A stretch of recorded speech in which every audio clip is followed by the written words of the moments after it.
La création d'EasyDeck, elle date de 2004. J'ai débuté tout seul en tant que personne active, hein, si on veut bien dire, dans la société.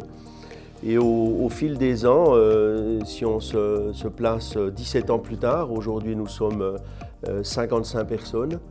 Et là, au milieu, bien sûr, il y a eu des étapes très importantes. On a débuté avec 1 ou 2 clients, c'était assez modeste. Et puis au fil des ans, ma foi, on s'est agrandi avec des étapes extrêmement importantes où on a obtenu la confiance d'1 ou 2 très grands clients, très grands intervenants finalement dans le domaine horloger, qui nous ont permis de construire le bâtiment dans lequel on se trouve en 2014, avec une étape supplémentaire en 2019.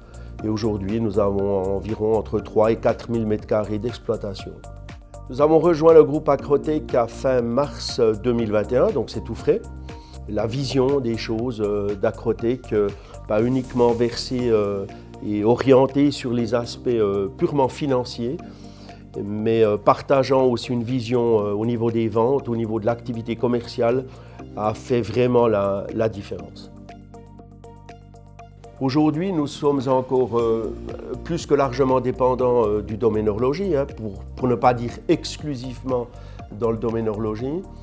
Et grâce à Acrotech, je dois dire, avant nouveau souffle chez nous, on nous incite fortement et on nous motive fortement à travailler à l'avenir aussi pour le domaine médical. Ce que nous sommes en train de réaliser maintenant par des nouveaux projets. Pour mettre pied dans ce secteur d'activité, nous avons 2 objets, nous avons 2 projets finalement. Un, c'est un petit tube qui servira à la découpe de tissus animaux. Et l'autre, ce sont des petites aiguilles, des micro-aiguilles qui serviront à la couture également de tissus animaux.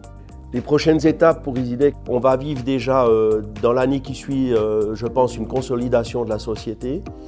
Dans les années futures, on lorgnera largement sur des certifications autres que celles que nous avons déjà aujourd'hui, c'est-à-dire ISO 9001.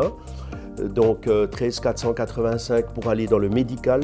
On en fait vraiment un objectif important puisqu'elle touche directement notre développement et notre stratégie future.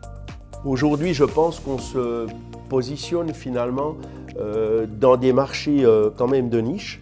En termes de complexité de composants, on peut dire qu'on est vraiment dans de la pièce difficile à réaliser, grande série, et force est de constater que la miniaturisation des composants dans les années à venir représentera vraiment un réel défi. Et je dois dire que notre société est déjà aujourd'hui orientée finalement sur le composant mouvement très petit. Aujourd'hui, faire partie d'un groupe aussi ouvert qu'Acrotech nous ouvre vraiment d'autres perspectives. C'est plus la même chose que par le passé. Et là, on va pouvoir apporter des projets, on va pouvoir les partager, les discuter, les confronter. C'est un avantage prépondérant pour affronter l'avenir.